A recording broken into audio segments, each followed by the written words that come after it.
რამდენივად? და ისა კაკაურიძეს გამო, ხო გიორგი კაკაურიძე. ბატონო მოგესალმებით. Quorumi გვაქვს.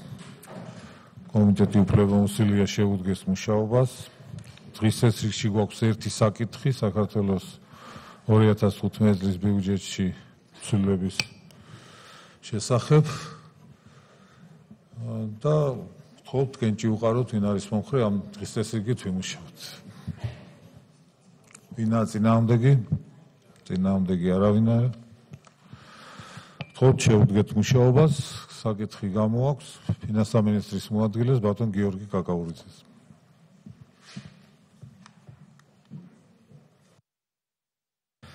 მადლობა, მოგესალმებით. წარმოგიდგენთ ინფორმაციას 2015 წლის ბიუჯეტში დაგეგმილი ცვლილებების შესახებ. დავიწყებ მცირე შესწავლით, როგორც მოგეხსენებათ, 2015 წლის ბიუჯეტის დაგეგმა მოხდა გასული წლის შემოდგომაზე, ოქტომბერ-ნოემბრის თვეებში. ამ პერიოდში ჩვენ ავიღეთ ეკონომიკური ზრდის პროგნოზი 5% მიმდინარე წლისთვის. ეს პარამეტრი შეთანხმებული იყო როგორც საერთაშორისო სავალუტო ფონდთან, ასევე ყველა სხვა წამყვან საფინანსო ინსტიტუტებთან. აღსანიშნავია, რომ ამ პერიოდში გამოქვეყნებული იყო როგორც საერთაშორისო სავალუტო ფონდის, აგრეთვე ევროპის რეკონსტრუქციისა და განვითარების ბანკის და სხვა წამყვანი საერთაშორისო საფინანსო ინსტიტუტების პროგნოზები და ნოემბერში გამოქვეყნებული პროგნოზში ყველგან დაფიქსირებული იყო, რომ 5%-იანი ეკონომიკური ზრდა ექნებოდა საქართველოს 2015 წლისთვის. ამავე დროს გამოქვეყნდა არა მხოლოდ საქართველოსი, არამედ მთელი მსოფლიოს მასშტაბით ეკონომიკური ზრდის პროგნოზები და უკვე 2015 წლის ბოლოს და 2014 წლის ბოლოს და 2015 წლის დასაწყისში ეკონომიკური აქტივობა შეიცვალა მთელ მსოფლიოში. თუ ჩვენ შევადარებთ ნოემბერში გამოქვეყნებულ პროგნოზებს აპრილში გამოქვეყნებულ პროგნოზებთან მიმართებაში, ვნახავთ, რომ აბსოლუტურად ქვეყნების უმრავლესობაში არის ეკონომიკური ზრდის პროგნოზი შემცირებული, განსაკუთრებით ეს შეიმჩნევა ჩვენს რეგიონში და ზოგიერთ ჩვენ მეზობელთან ეკონომიკური ზრდის ნაცვლად ვნახავთ, რომ ეკონომიკური კლება არის მიმდინარე წლისთვის მოსალოდნელი, რაც ძალიან სამწუხაროა.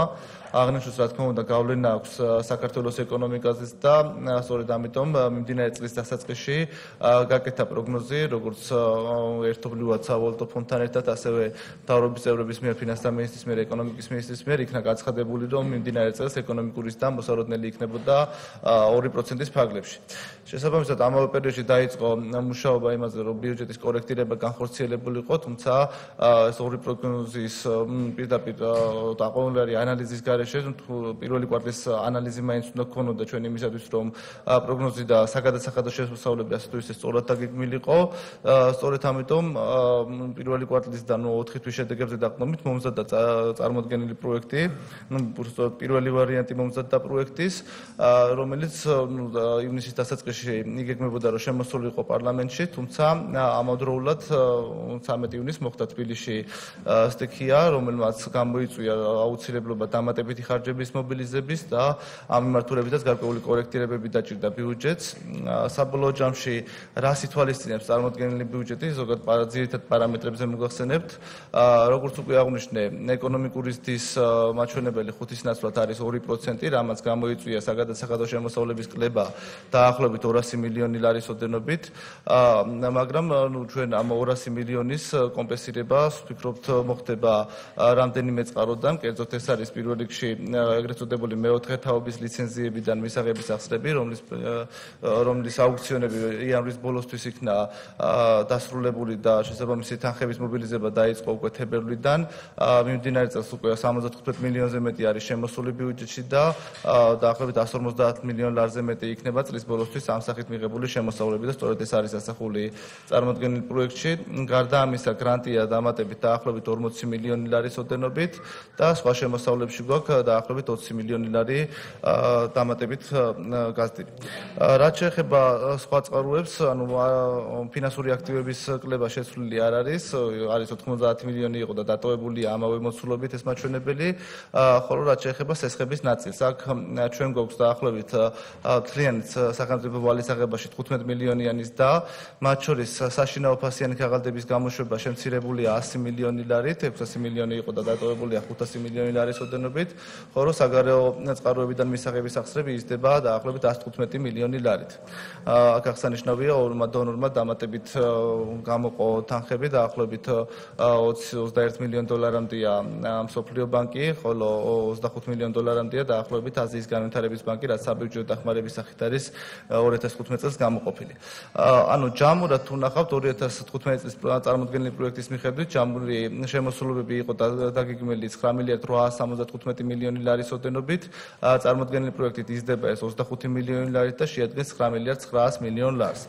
რაც შეეხება ხარჯვით ნაწილს, ხარჯვითი ნაწილი ბიუჯეტში ჯამურად შეცვლილი არ არის, იყო 9 მილიარდ 575 მილიონი და ამავე მოცულობით არის დატოვებული, თუმცა მნიშვნელოვანია შინაარსობრივად გადანაწილება რა კუთხით მოხდა. ჯამში სამინისტროებს დაახლოებით შემცირება და სამინისტროების მოხდა დაახლოებით 160 მილიონი ლარის ოდენობით, მათ შორის მიმდინარე ხარჯებია დაახლოებით 90 მილიონ ლარამდე და აღნიშნული თანხების გადანაწილება მოხდა ძირითადი ნაწილი ეს არის დაახლოებით 105 მილიონი ლარი გათვალისწინებული იქნა ბიუჯეტის ფონდებში, ბიუჯეტით გათვალისწინებულ ფონდებში, საიდანაც დაფინანსდება როგორც სტიქიის შედეგების სალიკვიდაციო სამუშაოები, ასევე სხვადასხვა ინფრასტრუქტურული პროექტები და დაახლოებით 53 მილიონი ლარი იმართა საგარეო ვალების მომსახურებასა და დაფარვის მიზნით, როგორც ცნობილია, ლარის გასვლითი კურსის ცვლილების გამო, გაუფასურების გამო უფრო დამატებით მოვალდებულებებში დამატებით თანხებია საჭირო და სწორედ ამ მიმართულებით არის თანხა გათვალისწინებული. რაც შეეხება სამინისტროების მიხედვით, სამინისტროებში ძირითადად საბიუჯეტო სახსრებად და დონორების დაფინანსებული პროექტებად თუ გავყოფთ, დაახლოებით 90 მილიონი ლარია, რაც მცირდება წმინდა საბიუჯეტო სახსრები, ხოლო დონორების დაფინანსებული პროექტები მცირდება დაახლოებით 70 მილიონი ლარის ოდენობით. აქ რა თქმა უნდა ყველაზე მსხვილი არის ინფრასტრუქტურის სამინისტროს ასიგნებები, რომელიც დაახლოებით 55 მილიონი ლარით მცირდება. ანუ აღსანიშნავია, რომ ჩვენ განვიხილეთ დღესაც მეორე კომიტეტზე მიმდინარეობს იმ პროექტების განხილვა, რომელიც ფინანსდებოდა რეგიონული განვითარების სამინისტროსთვის გამოყოფილი თანხის პაკეტებში. ჩვენ დავტოვეთ თანხა იმ მოცულობით, რისი რეალურად სამუშაოების შესრულების შესაძლებლობა არის მიმდინარე წლის განმავლობაში და თუ ყველა დონორთან არის შეთანხმება, თუ ტექნიკურად შესაძლებელი იქნა უფრო მეტი სამუშაო შესრულება, თანხა არსებობს, რომლის პაკეტებში შესაძლებელია დამატებით დაფინანსდეს ესე თუ ის პროექტი. რაც შეეხება საბიუჯეტო სახსრების ფაქტებში, როგორც მოგახსენეთ, არის კლება 90 მილიონი ლარი, მათ შორის მოგახსენებთ პარლამენტი კარგად მოგახსენებათ 6 მილიონი ლარი მცირდება წარმოდგენილი პროექტის მიხედვით, გარდა იმ 1 მილიონის, რომელიც პარლამენტმა სტიქიის შედეგების სალიკვიდაციოდ დამატებით შეიმცირა. ფინანსის სამინისტროს ასიგნებები მცირდება 9 მილიონი ლარით, იუსტიციის სამინისტროს ასიგნებები მცირდება 2.4 მილიონი ლარით, საგარეო საქმეთა სამინისტრო 10.5 მილიონი ლარით, საჯარისწრებისა და პრობაციის სამინისტრო 4.5 მილიონი ლარით, თავდაცვის სამინისტრო 6.1 მილიონი ლარით, შინაგან საქმეთა სამინისტრო მცირდება 10 მილიონი ლარით, თუმცა კიდევ ერთი მომენტია აღსანიშნავი, შინაგან საქმეთა სამინისტრო გარდა ამ 10 მილიონისა შემცირებულია 36 მილიონი ლარით დაახლოებით, რომელიც აღნიშნული თანხა გადატანილია ცალკე მხარჯა უწყებისთვის, ეს არის უსაფრთხოების სამსახურის კანონი იხილება პარლამენტში და სწორედ ბიუჯეტშიც გათვალისწინებულია ეს ახალი უწყება და მის დასაფინანსებლად არის დაახლოებით 36 მილიონი ლარი გათვალისწინებული.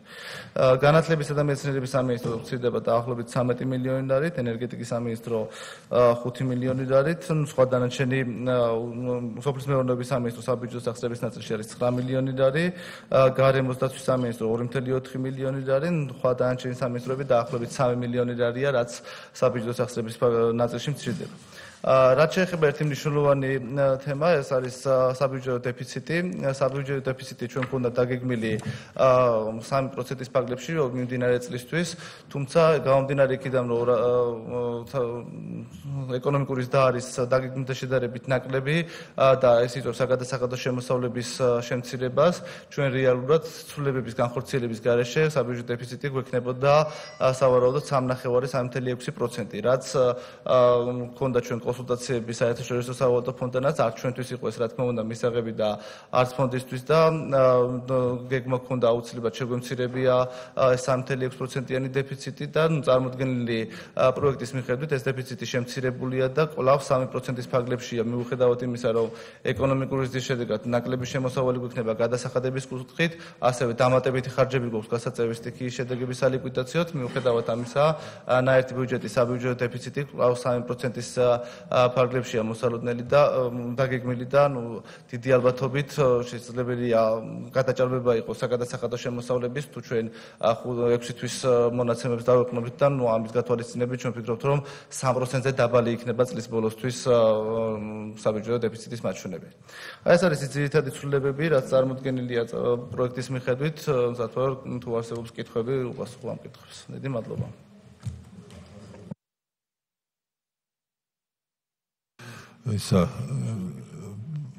ის შეკითხვამდე ხორჯო.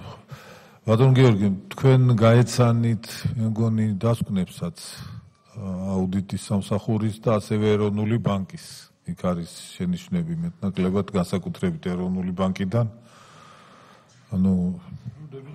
ხო და პასუხი ნაწილობრივ გაიცა, მაგრამ იქ თვითონ იქნება მათაც ხوار მოусვინოთ და მე შეკითხები თქვენ როგორ აჯობებს ერთი უფრო აი თქვენთან მაგალითად მე თვითონ ეროვნული ბანკთან აი ეს მინდა და უფრო დაზუსტებისთვის რა მე თვითონ მქონდა შეკითხვა თქვენ როგორც იქ მახსოვს ერთის ხრივ თვლით რომ საჭიროა კიდევ საშემოსავლო ნაწილის გაზდა ხო ბიუჯეტში და მეორეს ხრივ ხარჯითი ნაწილის კიდევ შემცირება რა ვიცი თუ ასეთნაირად არის და თუ ასე არის იქ თუ ხო და თუ არის ასე მაშინ აი რა ფორმით მე ეს გადასახადების გაზდას გულისხმობთ ადმინისტრებას თუ რა რომ აი ეს დავაზუსტოთ რომ აი ეს უფრო დაზუსტებული რო იქნება იმაზე გასცეს უფრო დაზუსტებული პასუხი ეს ეთახმება თუ არ ეთახმება თქვენს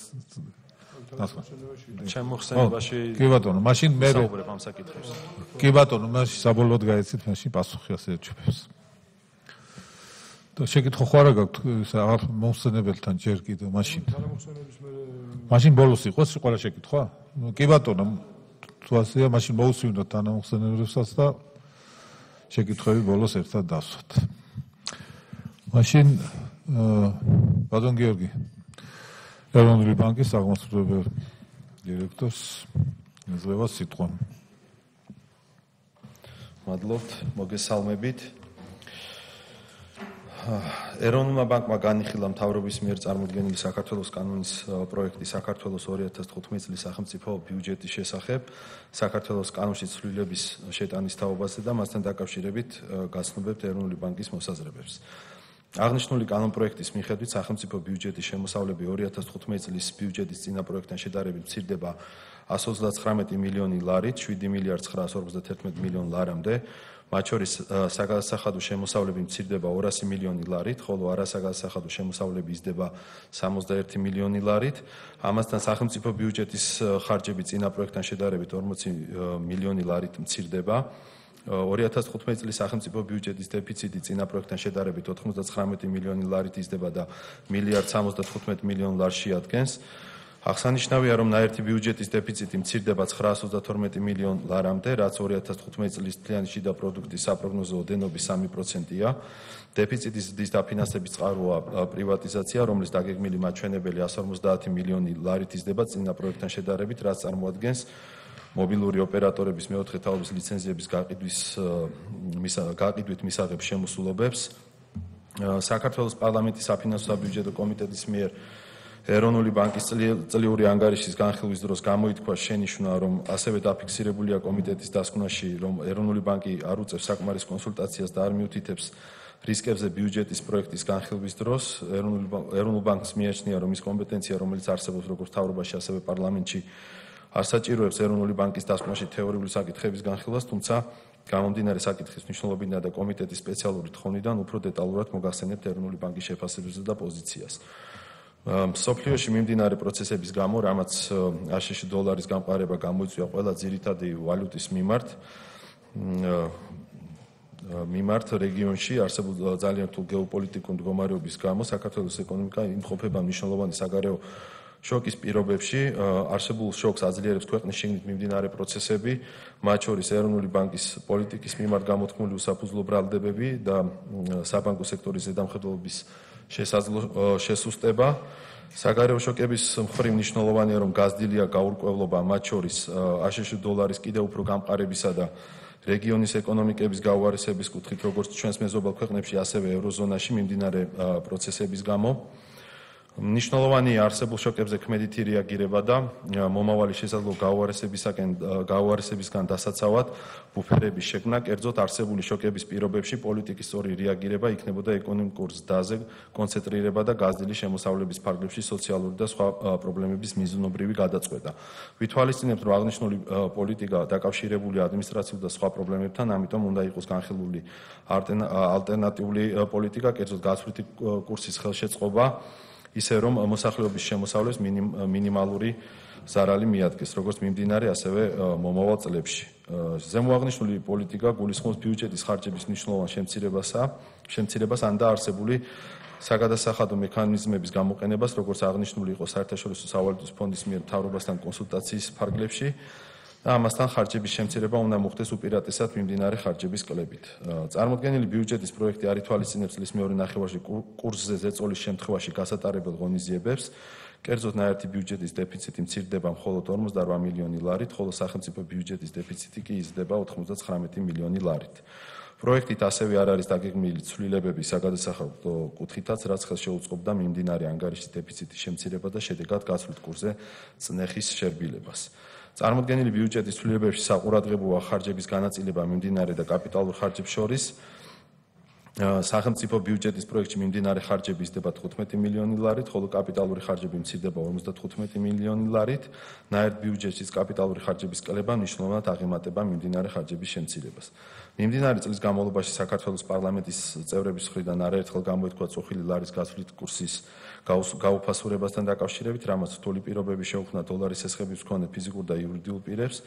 შესაბამისად, თუ პარლამენტის მიზანია ლარის გაუფასურების გამო სასესხო ტვირთის შემცირება, ან შემდგომი ალტერნატივა ლარის გაცვლითი კურსის დამატებითი გაუფასურების ზეწოლის გასანეიტრალებლად, საჭიროა შესაბამისი ცვლილებების განხორციელება, რაც არ არის გათვალისწინებული წარმოდგენილი ბიუჯეტის პროექტით.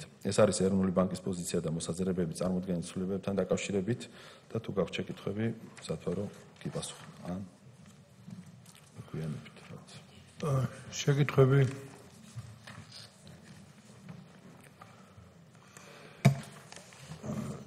ესე ბატონო გიორგი, მე მაქვს შეკითხვა. დიახ. ერთი რომ თავიდანვე ამბობთ, რომ ესე იგი ეს საგარეო შოკს ახსენებთ, რომ ესე იგი თვითად ეს არის გამოწვევი ამის და შემდგომ ამბობთ, რომ აი ბოლოსში კი არა, ცოტა შუაში, რომ ესე იგი არსებულ შოკს აძლევს ქვეყნის მიმდინარე პროცესებიო. მათ შორისო ეროვნული ბანკის პოლიტიკის მიმართვა გამოთქმული უსაფუძვლო ბრალდებებიო და საბანკო სექტორის ზედამხედველობის შესაძლო შესუსტება.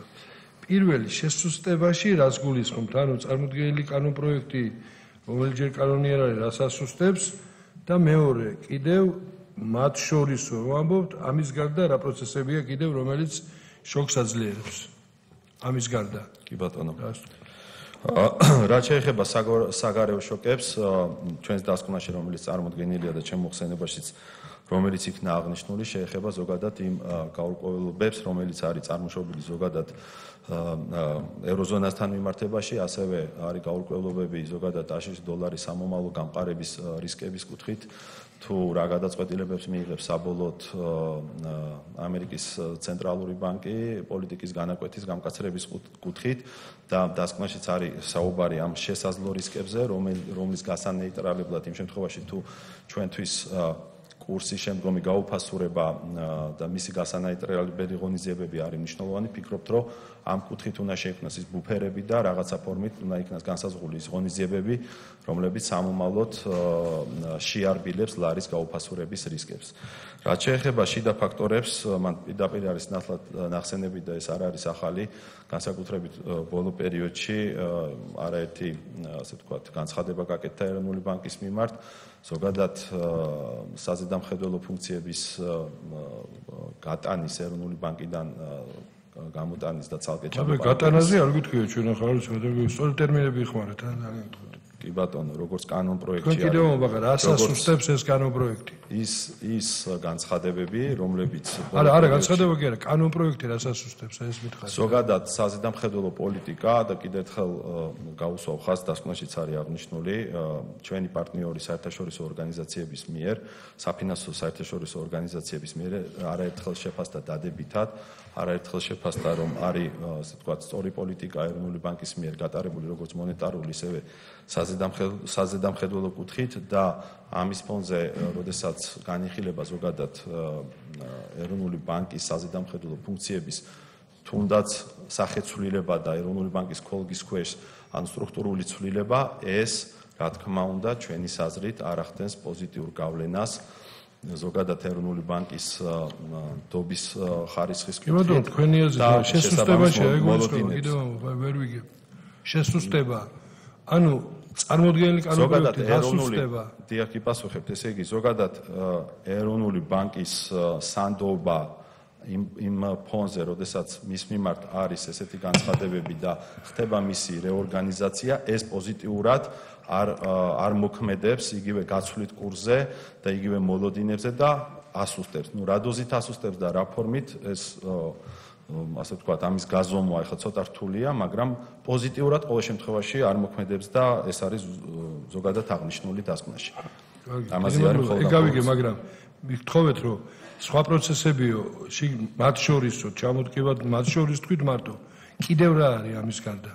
ამის გარდა შიდა პროცესებში ასევე შეგვიძლია აღნიშნოთ და ვთქვათ, რომ ზოგადად დეფიციტის ხარჯვა პირველ 6 თვეში რომელიც დაახლოებით იყო 240 მილიონი ლარი და მეორე ნახევარში დეფიციტი იყო 240 მილიონი ლარი ნაზდი და მეორე ნახევარში დაახლოებით 650 მილიონამდე იქნება, ესეც შეიძლება ასევე ამანაც შეიძლება პოტენციურად გაზარდოს რისკები ლარის გაუფასურების მიმართულებით. ამაზე შეიძლება საუბარი. თუ უფრო დეტალებში სურთ რომ ამის შესახებ უფრო დეტალებში ჩავიდეთ და უფრო დეტალური ანალიზი გავაკეთოთ ამ რისკების, ჩვენ მზად ვართ ეროვნული ბანკი რომ დამატებით მოგაწოდოთ ამაზე ინფორმაცია. გმადლობთ. ესე ხავდო ნანასექს მეკითხვა? დიახ. თქვენ დასკვნაში ბოლო აბზაცში წერთ, რომ მიმდინარე წლის განმავლობაში საქართველოს პარლამენტის წევრების მხრიდან არაერთხელ გამოითქვა წუხელი ლარის გაცვლითი კურსის გაუფასურებასთან დაკავშირებით, რამაც რთული პირობები შეუქმნა დოლარის სესხების მქონე ფიზიკურ და იურიდიულ პირებს. ანუ თქვენ ფიქრობთ, რომ რთული პირობები იმიტომ შეექმნა პარლამენტმა რომ წუხელი გამოთქვა?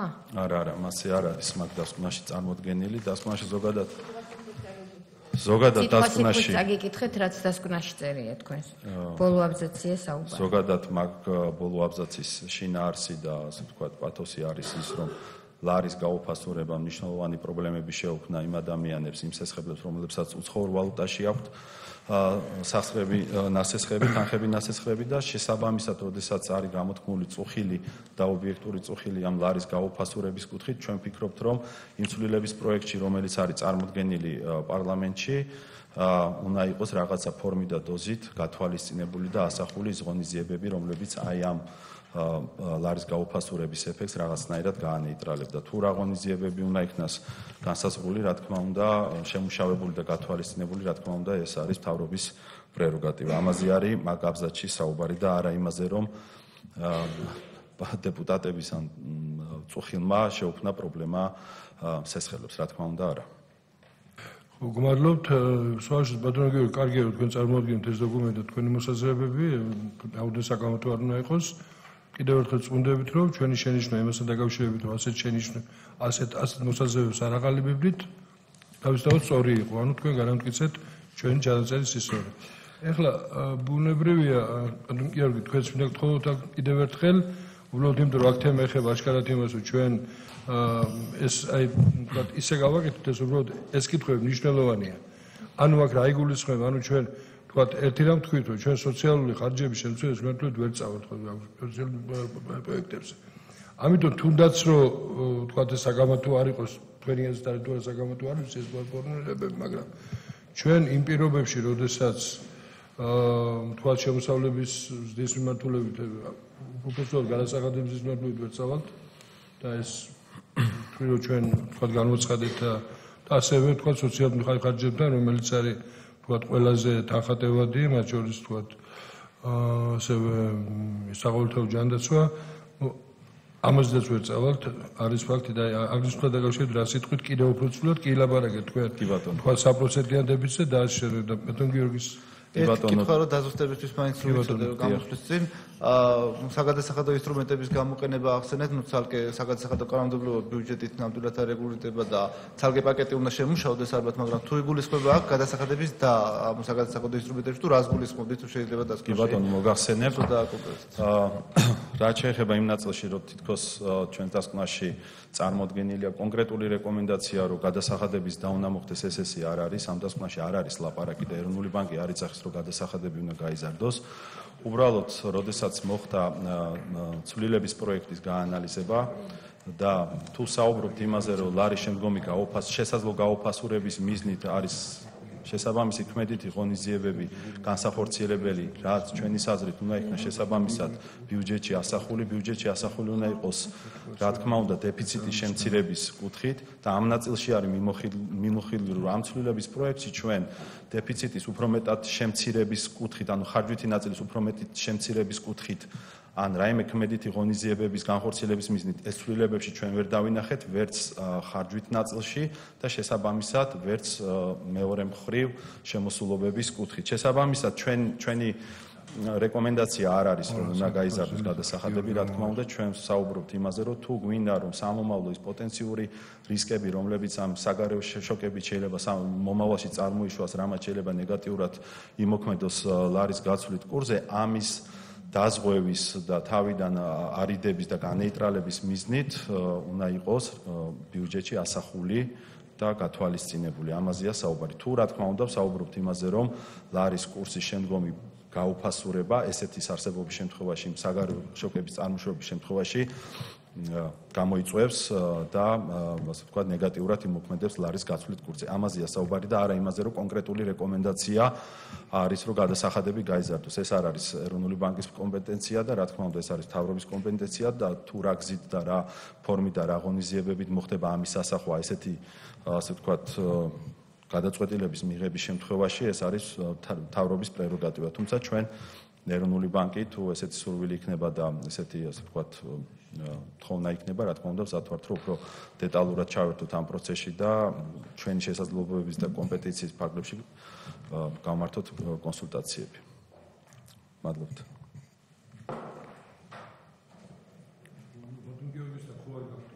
დამატებით შეკითხვას, მეორე ბატონ გიორგი ისაუბრებს. კარგი, მადლობა ბატონ. მადლობთ. ხო, იმედია თუ დაგჭირდა კიდევ თქვა ადგილიდან შეიძლება თუ რაიმე აუდიტი რა გამოსულა ჯერ აუდიტი. ხო, თქონდა ის ჯობს. კი ბატონო. ბატონი ცოტნე ქარქაშაძე აუდიტის სამსახურის წარმომადგენელი აგვაცნობს აუდიტის სამსახურის პოზიციას. მოგესალმებით. სახელმწიფო აუდიტის სამსახური გაიცნო ფინანსთა სამინისტროს მიერ წარმოდგენილ ბიუჯეტის ცვლილების კანონპროექტს და მე წარმოგიდგენთ სახელმწიფო აუდიტის სამსახურის დასკვნა 2015 წლის სახელმწიფო ბიუჯეტის კანონის შესახებ კანონის პროექტით გათვალისწინებული შემოსულებისა და გადასახადების საბრძოლიანობისა და კანონიერების შესახებ. 2015 წლის სახელმწიფო ბიუჯეტის კანონში მოცემული ფისკალური აგრეგატები დაგეგმილი იყო ეკონომიკის 5%-იანი ზრდის პირობებში. თუმცა ბიუჯეტის კანონის ცვლილების პროექტზე თანდართული ძირითადი ეკონომიკური და ფინანსური ინდიკატორების დოკუმენტის მიხედვით აღნიშნული მაჩვენებელი 2%-მდე შემცირდა, რამაც თავისუფლ ზეგავლენა მოახდინა საგადასახადო შემოსავლების მოცულობაზეც. სახელმწიფო ბიუჯეტის შემოსავლების ნაწილის კუთხით საგადასახადო შემოსავლების მიმართულებით მინდა შევეხო მოგების გადასახადის საფუძველ მაჩვენებას. სახელმწიფო სამსახურის შეფასებით, რამდენადაც მოგების გადასახადიდან მისაღების შემოსულობის ოდენობა დამოკიდებულია გასული ეკონომიკური წლის ეკონომიკურ ზრდაზე. ცვლილების კანონპროექტი წარმოადგენელი მოგების გადასახადის საპროგნოზო მაჩვენებლების ზრდის მიმართულებით დაკორექტირების საჭიროება შესაძლებელია გათვალისწინებული ყოფილიყო 2015 წლის ბიუჯეტის დაგეგმვის ეტაპზე. აღნიშნული გადასახადის სახით მისაღების შემოსავლის საპროგნოზო მაჩვენებლის დამატებით დასაბუთებასთან საჭიროებით ყურადღება იქნა გამახვილებული სახელმწიფო სამსახურის დასკვნაში 2015 წლის კანონის პროექტის შესახებ. ახლა მინდა შევეხო სხვა შემოსავლებსაც და მის ზოგიერთ კომპონენტებს, რომელთა მიმდინარე მდგომარეობით მობილიზების ტენდენციები, როგორც კვარტალურ, ისე წარმოდგენილი ბიუჯეტის კანონპროექტით განსაზღვრულ გეგმურ მაჩვენებლებთან მიმართებაში საკმაოდ მაღალი ტენდენციით ხასიათდება. შესაბამისად, სახელმწიფო სამსახურის შეფასებით მიზანშეწონილია წარმოდგენილი კანონპროექტში ასახული შემოსავლების საპროგნოზო მაჩვენებლები ეფუძნებოდეს და ითვალისწინებდეს მიმდინარე წლის მობილიზების ტენდენციებს და ასახავდეს მოსალოდნელი შედეგების რეალისტურ სურათს.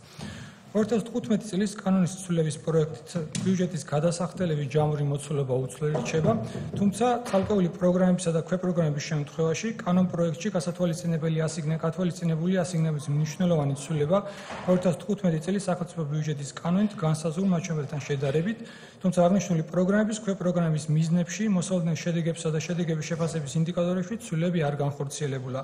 შედეგად იმ პროგრამების, ქვეპროგრამების შემთხვევაში, რომელთაც ბიუჯეტის კანონში ცვლილების პროექტით ასიგნები მნიშვნელოვანი შეუმცირდათ, გაურკვეველია თუ კონკრეტულად რომელი ღონისძიებების შემცირებას გამოიწვევს ასიგნების აღნიშნული შემცირება და ბიუჯეტის კანონით გათვალისწინებული რომელი მოსალოდნელი შედეგები არ იქნება მიღწეული. სახელმწიფო სამსახურის შეფასებით მიზანშეწონილია პროგრამულ დანარჩი წარმოდგენილი ინფორმაცია იძლეოდეს ნათელ სურათს პროგრამის ფარგლებში განსახორციელებელი ღონისძიების მოსალოდნელი საბოლოო და შუალედური შედეგებისა და აღნიშნული მიზნების მისაღწევად ბიუჯეტიდან გამოყოფილი რესურსების შესახებ. სახელმწიფო ბიუჯეტის კანონის მიხედვით სახელმწიფო ვალის საპროგნოზო მოცულობა განსაზღვრული იყო 11 მილიარდ 809 მილიონი ლარის ოდენობით, თუმცა წარმოდგენილი კანონის ცვლილების პროექტით იგი 10 მილიარდ 971 მილიონი ლარით იზრდება და 13 მილიარდ 780 მილიონ ლარს უტოლდება. ამასთან 80 მილიონი ლარით იზრდება სახელმწიფოს საგარეო ვალის დაფარვაზე მისამართის აღწერების მოცულობაც. აღნიშნული ცვლილებები ძირითადად გამოწვეულია და განპირობებულია ეროვნული ვალუტის კურსის გაუფასურებით. საყურადღებოა, რომ სახელმწიფო ვალის ზღვრული მოცულობა მთლიან შიდა პროდუქტის მოსალოდნელ მაჩვენებელთან მიმართებაში 5%-ით აჭარბებს საქართველოს სოციალ-ეკონომიკური სტრატეგიით საქართველოს 2020 განსაზღვრულ ლიმიტს და 45%-ს უტოლდება. ეკონომიკური ზრდის შენელებისა და ეროვნული ვალუტის გაუფასურების ფონზე, რაც უარყოფითად აისახება სახელმწიფო ვალის ტვირთის მაჩვენებელზე და იმის გათვალისწინებით, რომ აღნიშნული მაჩვენებელი ცდება სტრატეგიული დოკუმენტით საქართველოს 2020-ით განსაზღვრულ ლიმიტს, მიზანშეწონილია წარმოდგენილი კანონპროექტთან ერთვოდეს სახელმწიფო ვალის მდგრადობის ანალიზი.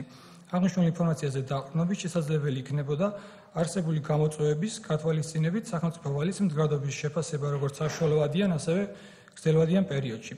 ეს იყო სახელმწიფო სამსახურის შეფასებები, რომელიც გადაგზავნილი იქნა პარლამენტისთვის. მადლობთ ყურადღებისთვის.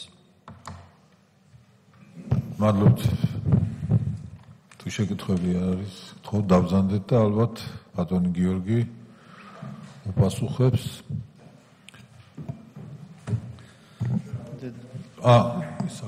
სანამ კითხვებზე გადავართ, მოკლე კომენტარს გავაკეთებ აუდიტის სამსახურის დასკვნასთან და ეროვნული ბანკის დასკვნასთან დაკავშირებითაც.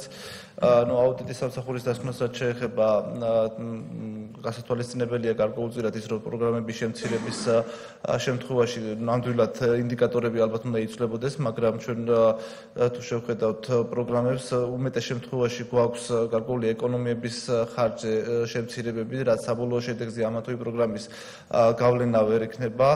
ჩვენ ვალდებულებაც არის კანონით მოთხოვნილი და როდესაც განმეორებით გადამოშებული პროექტ შემოვიდათ, იქ იქნება თითოეულ პროგრამისთან მიმართებაში განმარტებები, რატო არ შეიცვალა ინდიკატორი და ან თუ შესაძლებელია, რა თქმა უნდა, ეს ცვლილება გათვალისწინებული იქნება, ასევე ვალის მდგრადობის კუთხითაც ანალიზს წარმოვადგენთ დამატებით. სხვა რაც შეეხება მიმდინარე შემოსავლების გადაჭრების შესრულების ფონზე, ვიხილავთ თუ არა, ვაანალიზებთ თუ არა მიმდინარე ტენდენციებს, ნამდვილად ვაანალიზებთ, ჩვენ რო უბრალოდ აგვიღო ეკონომიკური ზრდის 5%-დან 3%-მდე შემცირების მაჩვენებელი, მაშინ საგადასახადო შემოსავლები ნამდვილად 200 მილიონზე მეტით იქნებოდა შემცირებული, თუმცა ჩვენ განვაანალიზეთ ის გარემოებები, თუ რა თანხების მობილიზება მოხდა გასული 6 თვის განმავლობაში და სწორედ ამიტომ დაიგეგმა წარმოდგენილი მოცულობით ეს საგადასახადო შემოსავლები. ამიტომ ჩვენ თითოეულ ამ პუნქტთან მიმართებაში, რაც აუდიტის სამსახურს ჰქონდა შენიშვნა, ამაზე საპასუხო არგუმენტებს გავაკეთებთ, რაც გასათვალისწინებელი იქნება აუცილებლად გავითვალისწინებთ, რაზეც არა და შესაბამისი არგუმენტები იქნება წარმოდგენილი. რაც შეეხება ეროვნული ბანკის დასკვნას, ამასთან დაკავშირებით დასკვნა ზოგადად გარდა ბიუჯეტის კანონისა სხვა თემები იყო განხილული, მათ შორის ეროვნული ბანკის კანონმდებლობაში დაგეგმილი ცვლილებები, რაც ვფიქრობ ცდება საერთოდ ბიუჯეტის კანონპროექტს, ანუ რაც წარმოადგენილი კანონპროექტია, ასევე საგადასახადო კუთხით, თუმცა ეხლა დაკონკრეტდა, რომ საგადასახადო კუთხით არ იგულისხმებოდა ბანკის დასკვნაში, რომ გადასახადების დისკენ მოგვიწოდებდა, ეს გასაგებია, ამიტომ დასკვნის არგუმენტირების პასუხების გაცემის დროსაც ამას გავითვალისწინებთ, რომ თქვენ არ გულისხმობთ, თუმცა რაც ჩანაწერი იყო საგადასახადო ინსტრუმენტების გამოყენებასთან, პირველი შეხედვით აშკარად ვიგულისხმებთ, რომ ეს იყო საგადასახადო განაკვეთების და რასაც ნამდვილად არ დავეთანხმებოდი, თუმცა თუ არ გულისხმობთ ამ მიმართულებას, ძალიან კარგი.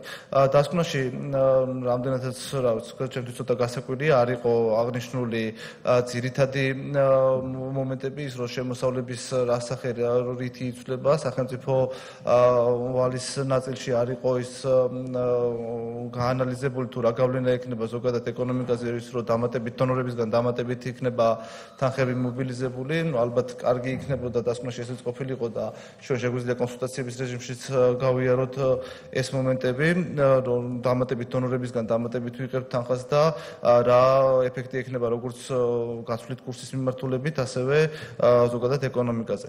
ჩვენ ბიუჯეტის კარგია განცხადება, რომ დეფიციტი კიდევ უნდა შემცირდეს. ერთი მხარე ვახსენეთ, რომ გადასახადებს ჩვენ მიმდინარე წელს და არც უახლოეს პერიოდში გადასახადების დაგეგმილი არ არის განაკვეთების. ამას გარდა ერთი გასახეობის საკონსტიტუციო ცვლილებები ჭირდება და ჯერჯერობით არ იგეგმება მსგავსი საკონსტიტუციო ცვლილებები. რაც შეეხება ხარჯების შემცირებას, 160 მილიონი ლარის შემცირება ვფიქრობ, რომ არ არის ცოტა. ეს არის ბიუჯეტის მთლიანი შიდა პროდუქტის დაახლოებით 0.5% და საკმაოდ დიდი მოცულობით შემცირებაა, ვფიქრობ, თუმცა ის რომ ჯამური მონაცემები არ იცვლება, ეს გამოწვეულია თუნდაც იგივე დოლარის კურსის სხვაობით, რაც დამატებით საგარეო ვალების მომსახურებაზე და დაფარვაზე დამატებით ხარჯებია საჭირო და შესაბამისად ეს ბიუჯეტის დეფიციტს, ასე ვთქვათ, არ ზრდის. გარდა ამისა, დამატებით თუ ვისაუბრებთ, რის შემცირება შეიძლება, მაშინ კონკრეტულად უნდა ვთქვათ, რომ რამდენი უნდა იყოს ბიუჯეტის დეფიციტი, ან საერთოდ პროფიციტული ბიუჯეტის დაგეგმვა იქნებოდა თუ არა კარგი ჩვენი ქვეყნისთვის, მით უმეტეს იმ პირობებში, როდესაც ვსაუბრობთ და დასკვნაში ნათლად არის ასახული, რომ არის საგარეო შოკები, რომლის დროსაც მიზანშეწონილია ეკონომიკის დახალისების კუთხით გადაიდგას ნაბიჯები.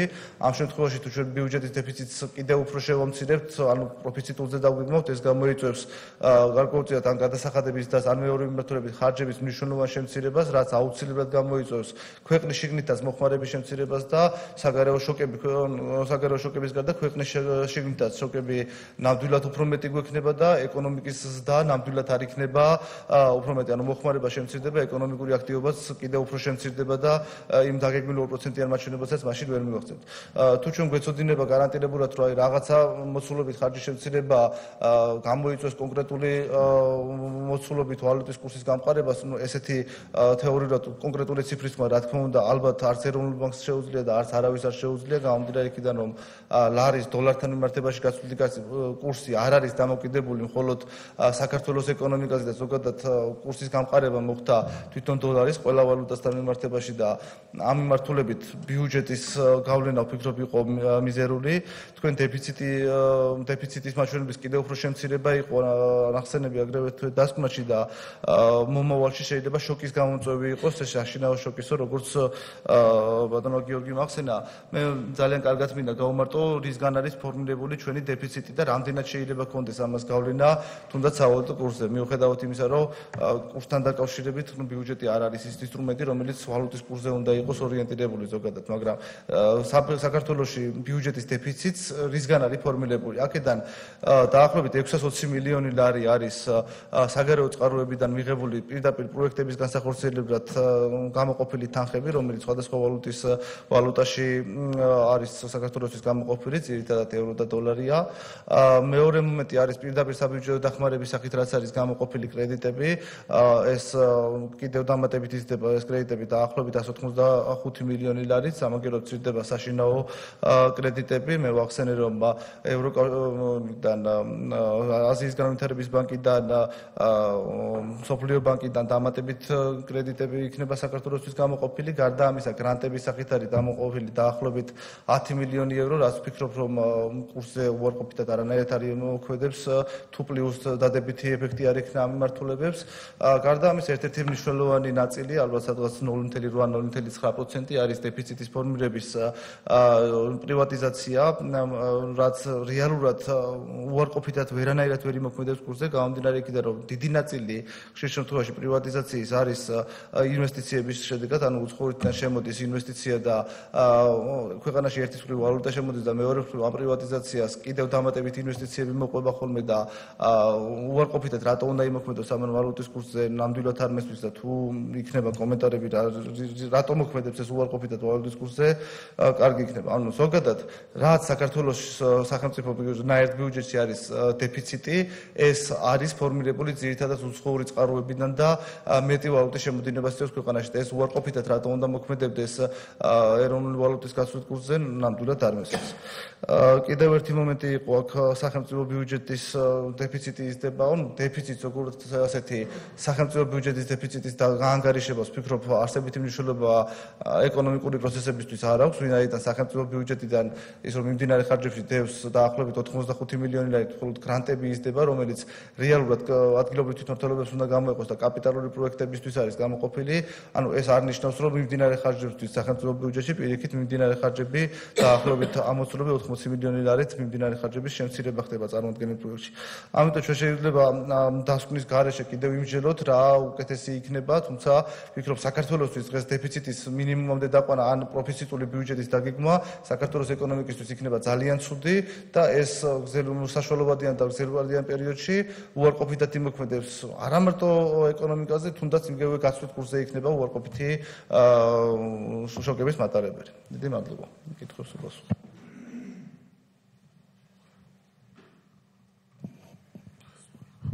შეკითხვები? ბატონო ზურაბ ჯაფარიძეს.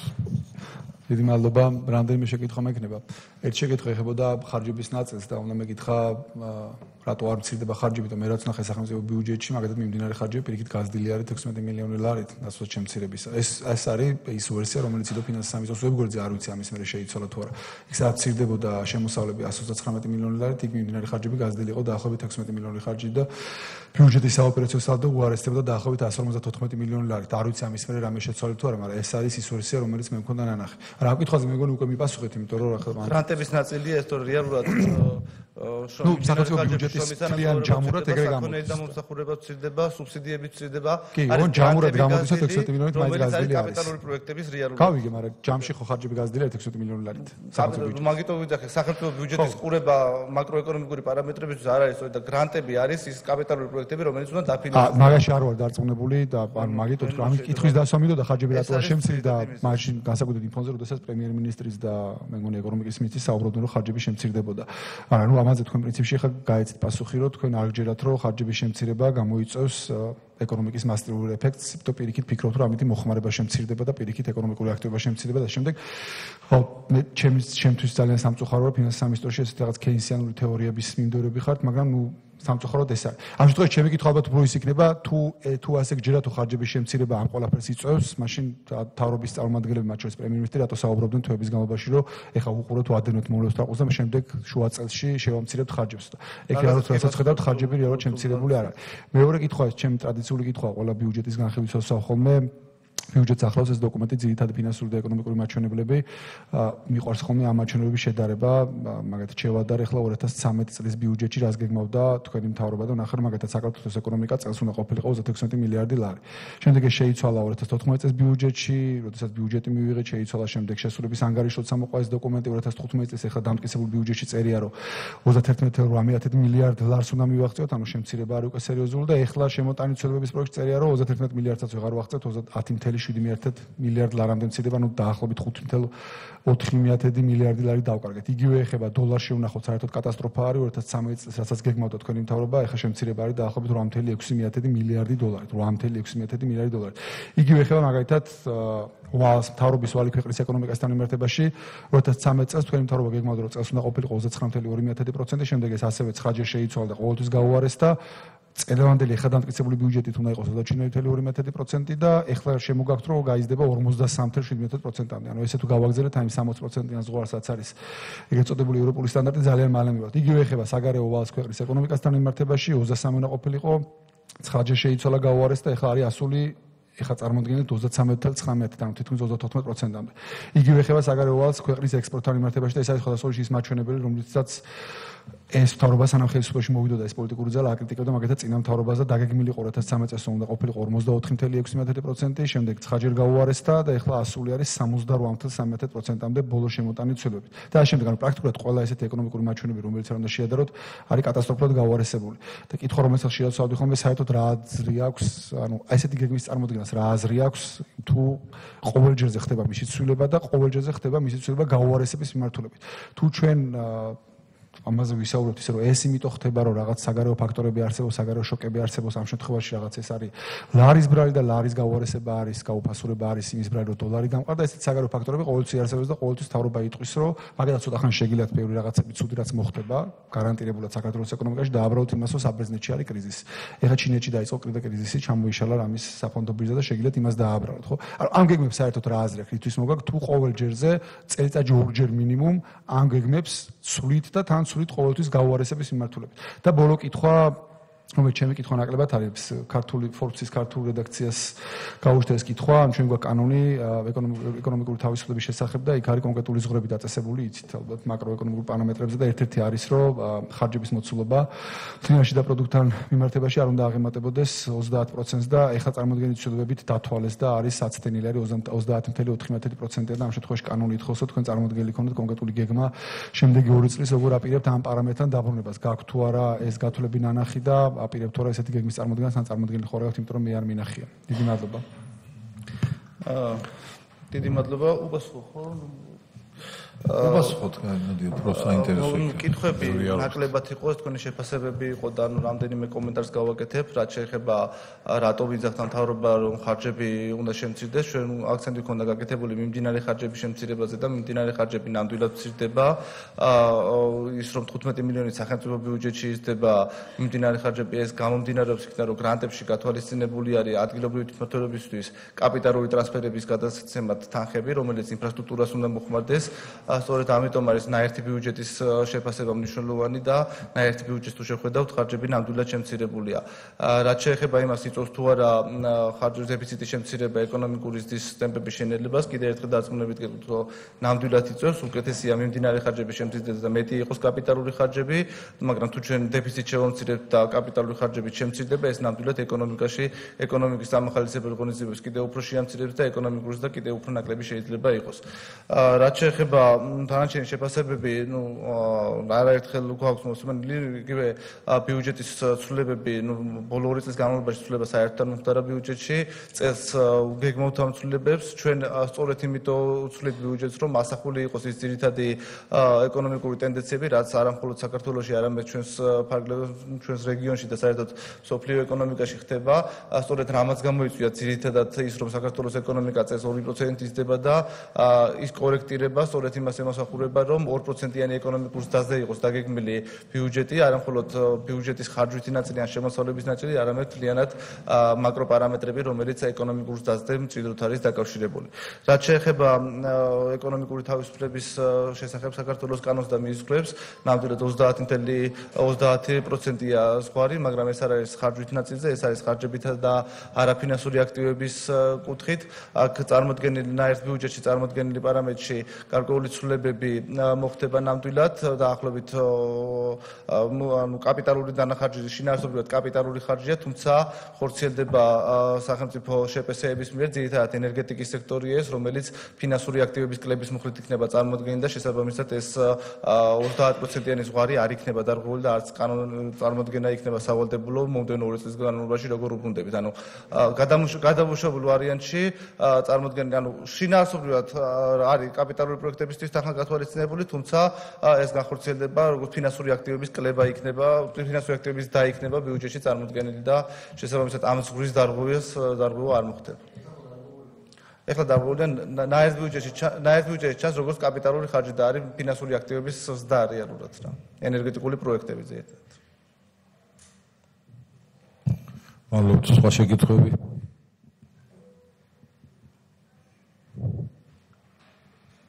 სხვა შეკითხვები არა. აზრის გამოთქმა.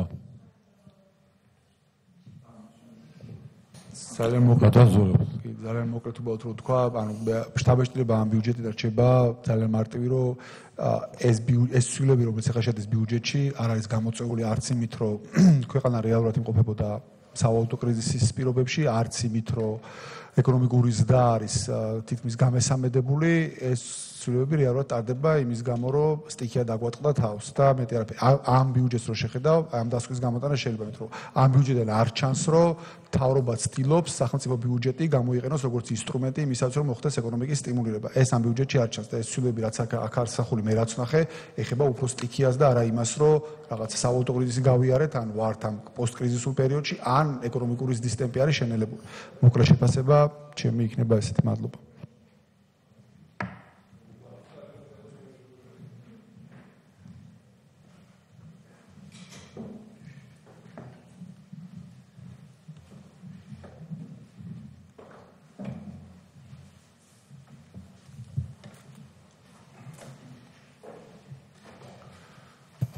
აზრის გამოთქმა ხო არ სურს იმას.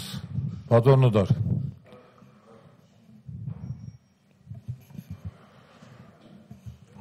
ნუ მაშინ კენჭი უყაროთ, ვინ არის მომხრე, რომ ბიუჯეტის ეს პროექტი იქნეს მხარდაჭერილი პლენარულ სხდომაზე გასატანად. წინააღმდეგი?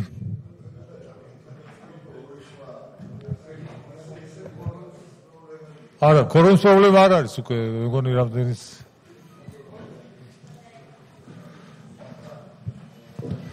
მადლობთ, სხდომა დამთავრებული.